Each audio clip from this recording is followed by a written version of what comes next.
This yoga practice sequence leads to a position called Uttanasana, which means extreme care stretch. It's a narrow-legged forward bend in standing. So we're going to prepare our hamstring flexibility, lower back flexibility. We're also going to prepare a bit of core strength in order to keep the spine protected in the strong forward flexion involved. This will be quite a slow, quite a gentle practice, and it's suitable for beginners. Let's begin by rolling down through the length of the spine onto the mat. And as we get here, let's space the spine out so that it's got some room to relax into as the muscles begin to soften.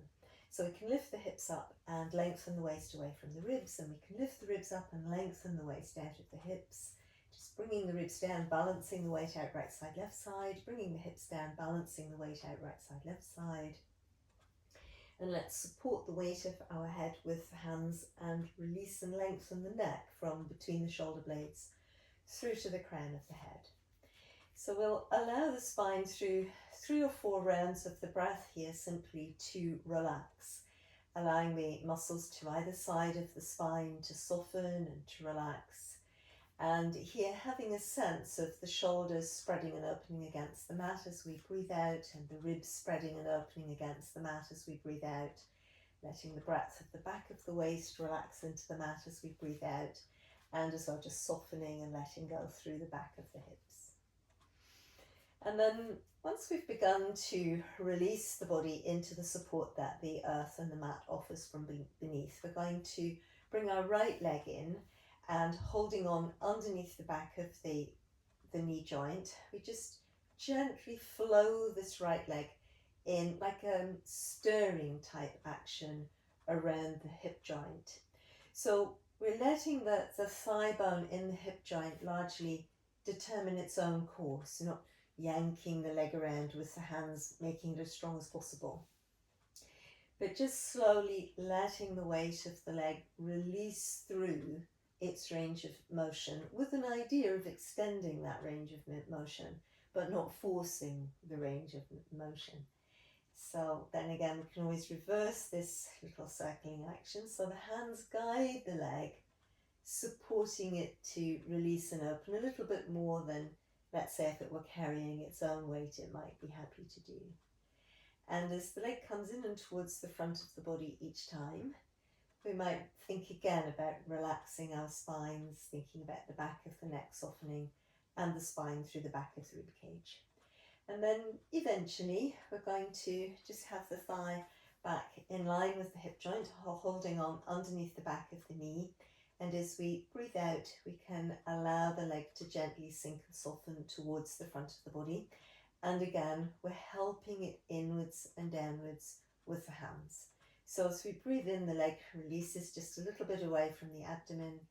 And then as we breathe out, letting the lower abdomen sink, the back relax into the mat, navel draws to the spine. We hug the leg in, back of the neck opens and lengthens. And we're just gently drawing the knee towards the shoulder. So again, it's about feeling your way through the shape of the hip joint, which involves the hip socket and the ball of the thigh bone. We're hoping to a little bit increase our range of movement, but as I say, we're going with the shape of the joint itself and relaxing and releasing into that. So we'll go once more with this practice on this side. And then let's allow that leg to come back through to the floor. And it could be that you feel the spine is spaced out a little bit as the muscles in that right hip have let go. And then as we're ready, we're going to bring the left leg in. So again, it's about 4 rounds of the breath where we're releasing and stirring the thigh bone in the hip joint. Especially we can breathe in as the leg moves away from us, and breathe out as the leg releases and relaxes back towards us. And then we can always flow in the opposite direction. So again, just relaxing the thigh bone into the hip joint and then flowing away. And the hands just guiding, supporting the weight of the leg through this movement rather than dragging or pulling it or determining the shape that it's going to make. And then little by little, we're going to draw the thigh bone back in line with the hip joint and fastening again underneath the back of the knee, just allowing initially the thigh bone to soften and relax within the hip joint, and then using our hands to gather the leg a little bit more fully in and towards us, and then again breathing in to release the leg away. So breathing out, we release the leg, relax it into the hip joint, releasing it forwards towards the shoulder joint, and then again breathing in to let go.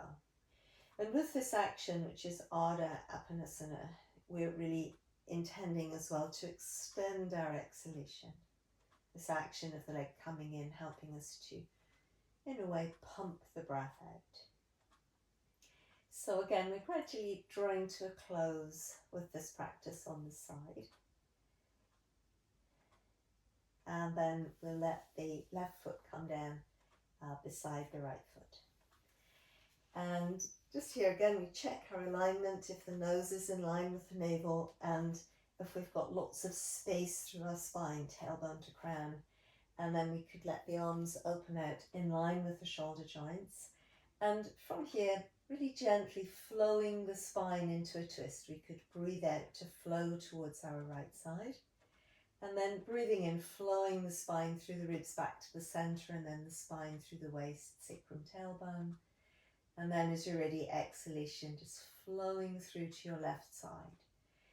Now, although we'll feel the weight of the legs and the pelvis influencing the spinal twist, as we're ready, breathing in to come back to the center, and then just flowing on again. So although we'll feel the legs and the hips influencing the twist, we're still trying to lead from the depth of the body, to lead from the spine itself, diving deep into the body so that you're able to flow the weight of the tailbone towards the right, and the sacrum follows, and then the vertebrae through the back of the waist in the lumbar spine.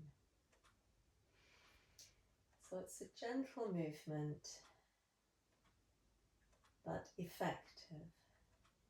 Legs stay relatively relaxed so that the muscles that attach between the legs and the spine are not too contracted, and the spine can open more readily that way.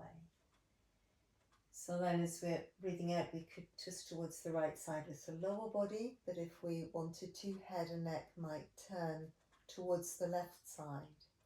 And then breathing in, flowing back, ribs, then waist, sacrum, tailbone, head and neck come back to the center.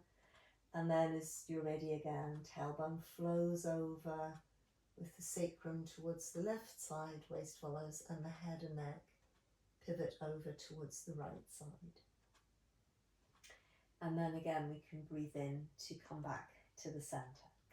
So let's just give that one more flow to each side, the supine spinal twist, so officially Jatara Parivriti, but quite a gentle version of that practice. Good.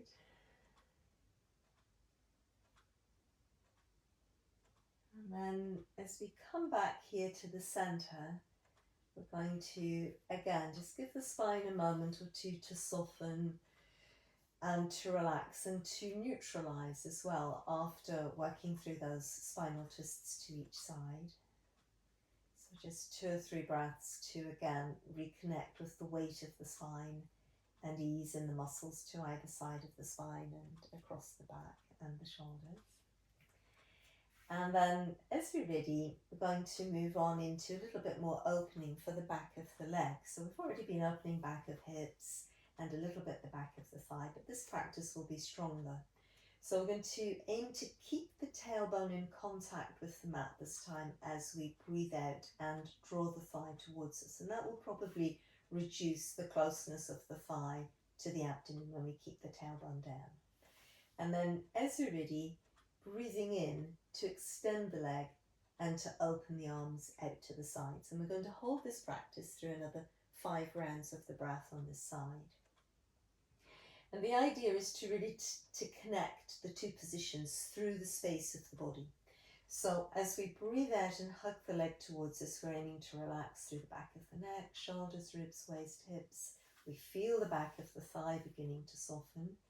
And as we're breathing in, we're aiming to move the leg through the softening muscles in the back of the thigh as best we can, through the back of the knee, connecting through the lower leg towards the heel, and the arms opening to the sides. And then breathing out from here, relaxing the back, sinking the abdomen, feeling the weight of the shoulders heavy, and then the leg just flows back down again as well. So as we breathe in, we're really letting the front of the spine lengthen, extending the leg from the hip joint through the thigh, towards the knee, towards the heel. And then again, breathing out to relax down. So often with opening the hamstrings, people's minds set on a spot somewhere beyond them, and they're just trying to push the foot into that spot. But unfortunately, it's not such a connected position. And it's really this connecting the movement, connecting the opening and the lengthening through the body that's actually quite effective. It's also a yoga practice because we've got that union, we've got that connection. Whereas trying to send a part of the body into a random space unrelated to the body, that's not really yoga. It's something, but it's just probably not really yoga. So here we are. I think we've done those 4 breaths on this side. We might have done more than 4 breaths, but as you're ready, we'll just go over to the second side. So again, there'll be a little bit of back muscles relaxing and letting go, and we can readjust our spine, just spacing it out again, and then off we go now to the second side. So the idea is on these exhalations to pretty much keep the tailbone in contact with the mat as we hug the leg towards us, and then again breathing in, feeling the lightness and the energy of the breath moving into the body. Might feel a little bit of spaciousness coming into our hip joint, and then extending the leg right up. And then from there again, we can relax our back into the mat, folding the leg towards us, and the back of the neck relaxing. So again, just as best you can, connecting one movement with the other through the space of the body, letting the mind be focused within that length and breadth and depth of space that is the body, and just allowing the practice to flow through and within and by really the energy of the body itself. In many ways, we're trying to take the quality of the breath, the softness of the breath, into both phases of the movement as well. So here we are, really about to work through our last round of the breath, this practice. So Supta Padangusthasana, so again, supine leg stretch, and folding in and down like that. So let's, as we've completed that, allow both of the legs to extend away from us, and the knees and the toes can roll outwards, and the elbows and the hands roll outwards as well as we extend the arms away from us. And we might just release the hips a little bit on the mat beneath us, and releasing the ribs and the shoulders. And then when everything feels settled and there feels to be space in the joints, we could just allow the body to accept again that support from beneath, from the earth. And just 2 or 3 breaths here, relax into that.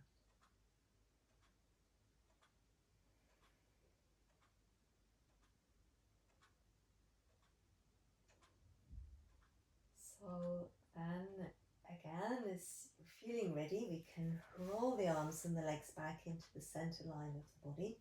We can reach up and reach down, and feeling the muscles engaging again all about our spines, through the back, through the arms into the legs, so our joints are nicely supported again.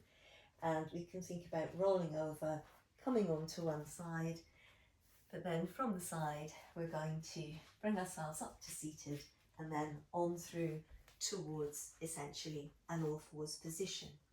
So with finding all fours positions, it's often very helpful to send the hips back and towards the heels first of all, so that we can get good spacing between the knees and the hands, and then that way we'll have lots of room for moving our spine between the columns, the supports of the thighs and the arms. Now sometimes people like to just pop a yoga brick in between the knees to help with keeping the legs narrow. When the legs go quite wide in Uttanasana, that can make it a lot harder to mobilize the lower spine. On the other hand, we can just simply decide that we have about fist and a half distance between the knees, and then we try to keep that spacing just so that the spine will flow quite well. So we start from a nice long spine position, tailbone to crown, and then we can get a powerful lift in the lower abdomen and the navel drawing to the spine. Breastbone can hug to the spine, and the chin can just gently move in the direction of the top of the breastbone. And then from here, we're going to hold on to that lift in the lower abdomen and the navel to the spine, reaching the tailbone back, opening the sides of the waist, sides of the ribs. And then we lead forwards towards the crown of the head to open forwards and upwards through the chest. And then again, as you're ready, exhalation to roll under, rounding the spine. Breathing in to send the tailbone back, to hold on to the lift in the lower abdomen, navel to the spine, moving forwards and upwards through the rib cage there. And then again, rolling, tucking under. And breathing in, we lengthen through. Now this time we're going to change the movement as we breathe out and send the sitting bones back and towards the heels. And as we're doing that, we're aiming to keep the front of the spine as long as possible. It may round, but as much as possible we're going to aim to hold it long. And then breathing in, keeping the lower abdominal muscles quite lifted, navel to the spine, shoulder blades draw down the back. We're coming back to all fours. So this is Kakravakasana position. Really reaching back, front of the spine stays open. It's as if your tailbone might touch the wall behind you as you stretch back. And as you come forward, it's as if the crown of the head might touch the wall in front of you. We aim to come back simply to that all fours position with the right angles at the front of the hip joints, back of the knees. And then with this, little by little, we might add in our flowing cat. So it's that powerful lift in the lower abdomen, rounding the spine, and then also sending the hips back to the heels. And then we could bend the elbows and tuck the elbows back in the direction of the knees. Keep that powerful lift, lower abdomen, navel to the spine. We flow forwards as we breathe in. And then breathing out, we roll up and back again, really keeping those powerful lifts, lower abdomen, navel to the spine. And then again, breathing in, coming through, and breathing out to flow back. So we just perhaps try this once more.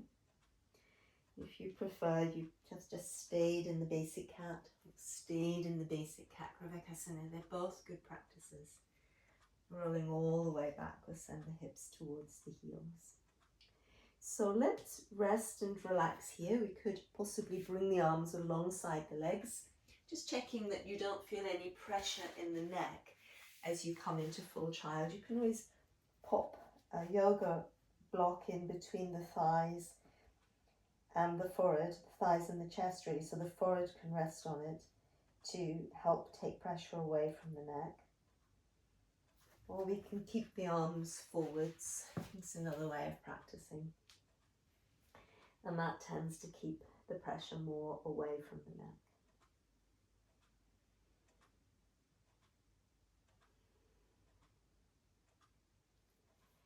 And then again, as we've relaxed a little bit there, we're going to roll up through the spine towards a seated position. And then from here, we're going to come down again onto our backs and bringing with us a yoga strap.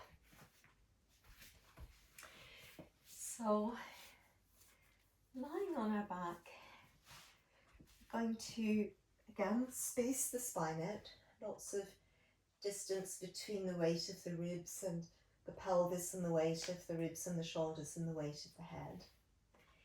And taking the yoga strap, we can pass it around the sole of the right foot. And I very much favour putting the strap or support. It could be a resistance band if you haven't got a yoga strap, or it could be anything, a scarf or a tie, for example, that you don't need anymore. That I favour putting the pressure of the support, and that's really what the strap or whatever we're using is just over this part of the foot here at the base of the toe joints. And the strap is not so much for yanking and pulling the leg into a lengthening practice, but just to support its weight so that it's not so tiring working in lengthening the back of the leg here. And part of lengthening the back of the leg is really keeping the pelvis quite relaxed, keeping the angle of the pelvis relatively long. So the hamstrings begin on the sitting bones, so the base of the pelvis. And when the pelvis rolls with the leg coming towards us, it's not so helpful for really stretching the muscles in the back of the leg. So we're going to try and, if we can, keep the tailbone anchored, keep the sitting bone on the right side, reaching and lengthening away from the right shoulder. And as we breathe in, we can soften the leg times, just letting our spine relax, letting the depth of the hip joint relax. So again, just feeling that the thigh is able to move, you know, through the shape of the joint to lengthen away from the hip joint. So like when we were stirring the leg earlier, we were following the shape of the joint. Here as well, as we breathe in, we soften the knee, just allow the thigh bone to be relaxed in the hip joint, and then gently extending from the hip joint through the thigh towards the knee, towards the heel. Keeping the lower abdomen quite strong, drawn down and back as well is very helpful here. And you might be able to see also that I'm keeping my neck and shoulders very relaxed. I'm holding the strap, but I'm just letting the weight of holding the strap bed into my upper back and then ground into the floor beneath me. So another couple of breaths here. Again, allowing the stretching action to move, not holding it rigid, which is how quite a lot of tension can build up in a position. And then as we're ready, I'll just hug that leg in and then bring that foot through to the floor. Should probably have lengthened and opened that leg a little. We can extend it and roll it in and out, and then we can bring it back there. So let's have a go on the other side. We can pop the strap or our resistance band just over the sole of the foot. Again, we might think about popping it through to that area just below the base of the toe joints. And then again, we let our upper back be nice and relaxed. Try to keep the strap in the right place. And then again, just tailbone rolls into the floor, and the left sitting bone keeps lengthening away from the left shoulder. And with stretching, what people often don't realise is that it's very, very, very, very, very slow movement. So as with any movement, you know, if there's a lot of rigidity and tension on the surface of the body, the movement's just not going to happen very freely or easily. We need to dive into the depth of the body, feel that the spine is still relaxed, it can lengthen crown to tailbone. As we breathe in, we can let the knee bend, just keeping the thigh bone soft in the hip joint. And again, letting the thigh bone move in the hip joint where there is space for it. And then just gradually freeing up through the back of the neck. Yeah. So with our inhalations, we can create space. You know, you'll feel the space expanding in the rib cage, and you might be able to feel it expanding in the back of the waist. It's less easy to feel the space of the breath expanding between the sitting bones, but it does. And that creates a little bit of space there in our hip joint. And then as we breathe out, we can relax the spine, soften the leg in the hip joint, and just it might come a little bit forward. Like that. Good. So again, a last round of the breath here. You can fold that leg in. And then again, we can slide it away, Roll it inwards and outwards a couple of times. The other one can join it, wobbling the hips on the mat, just releasing there. So let's bring the legs in and towards us from that point, and we can circle the lower back on the mat, just integrating all that opening and releasing that we've been doing. And then from there, we could just roll ourselves over, coming onto one side, and again pressing up, drawing through towards the seated position. So in seated, we can take up any comfortable seated position. That might be cross-legged or the legs extending.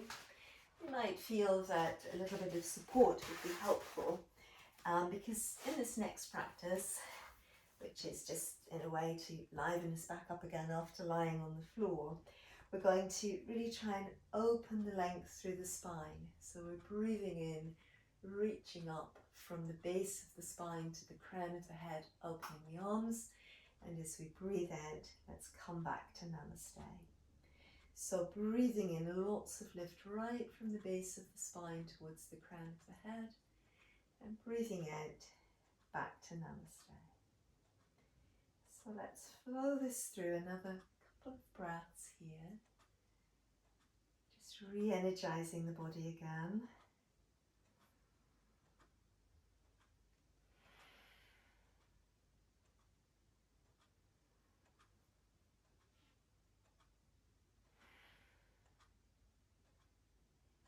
And once again, we'll let that relax.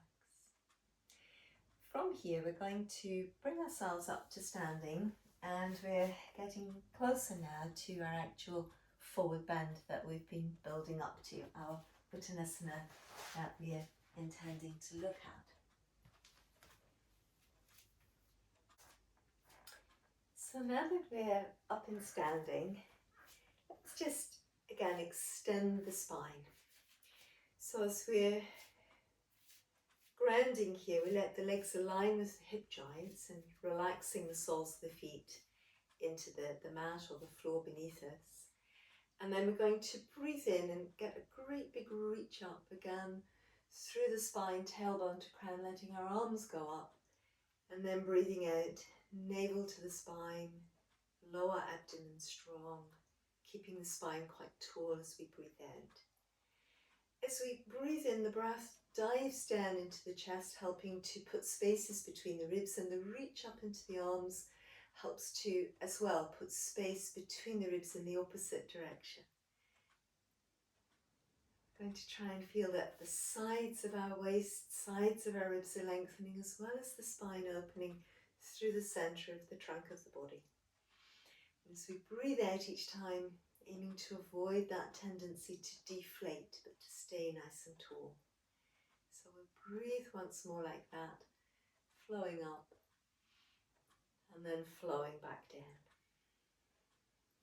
So this strength and length that we've been putting into the trunk these last couple of practices, quite useful as well to us as we come into the forward bend. So we've still got the legs ideally in line with our hip joints, and letting the soles of the feet release into the ground, really softening the feet into the earth beneath us. A little bit of drawing up through the kneecaps and the muscles on the insides of the knees as well for strength there. And it's nearly always very helpful just to have something to rest into as we come into a forward bend like this. Going to let the hips release, keeping the lower abdominal muscles nice and strong. Hinging forward, long back, back of hips, back of shoulders, back of head. You're following a nice long line here. And in this position, we could just roll through the spine like we did in the cat stretch. And then again, lengthen the tailbone back and behind us and reach forwards from the base of the spine into the crown of the head. We're still working to keep those powerful lifts in the lower abdomen and the navel to the spine. When our shoulder blades can move down the back, that will also be quite helpful. So we just roll again once more. And this time it could be that as you unfurl, you're able to flow the spine downwards and forwards towards the crown of the head. You might still be using quite a lot of support from bricks or blocks. You might find that you can change the angle on your bricks. Just see if you can keep that sense of lengthening, especially the front of the spine, more than rounding the back of the spine. Sides of your waist lengthening, sides of your ribs, and the shoulder blades can still move up the back. The feet stay relaxed and reasonably grounded, and the muscles on the insides of the knees and the fronts of the knees can keep drawing up, and that's helpful. So after a few breaths in our forward bend position, we can think about rolling up through our spine. We can again let the knees bend and gradually direct the tailbone in the direction of our heels, segment by segment restacking our spines, all the way through to the crown of the head, letting the feet release into the earth, but the crown of the head really rise up at the top of the spine. Good. And so that was our Uttanasana practice. And from there, let's just bring ourselves back down onto the mat, and we can think about relaxing for a few breaths, perhaps in Supta Baddha Konasana, which is supine band angle position, and that just allows the base of the spine to move in the opposite direction, a little bit of a back bend. We can again support the legs. We don't need to, we can release them to the sides, but we can support the legs with something there to allow the sacrum to be relaxed. We can lift the ribs up and shoulders, and the arms can roll out towards the sides. In Supta Baddha Konasana, often the breath is quite energized to the front of the chest. Again, with the exhalations, we can allow the navel to sink to the spine as much as it can in this position, and just check in that the back of the spine is releasing and softening and not too overarched. Being aware of the energy and the quality of the energy moving through the body here at the end of the practice. The sense of change that there may be in the energy levels of the body and the energy levels of the mind following the yoga asana practice. And then we might think about just allowing the body to come into a fully relaxed position. Just from here, allowing both legs to gently extend. Might be comfortable to have the heels reasonably wide apart so that the lower back can properly relax. Again, just allowing the weight of the arms to be released to the floor. Just a few more breaths here, simply absorbing the practice and the effects of the practice.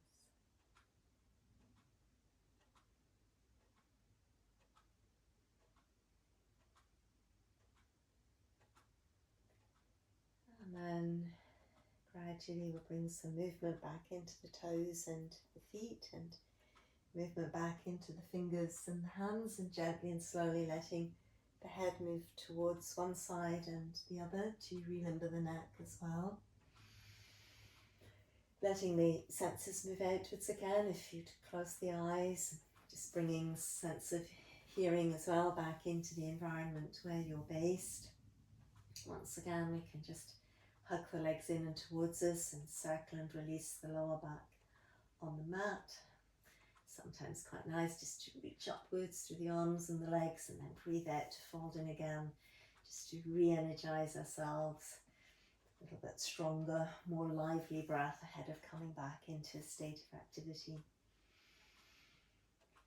And then we can fold the legs in and towards us, and we can come over onto one side, and as you're ready, rolling away from the side towards seated. Om Shanti Namaste. Thank you for watching. Thank you for practicing yoga with me, Caroline, at Movement Style.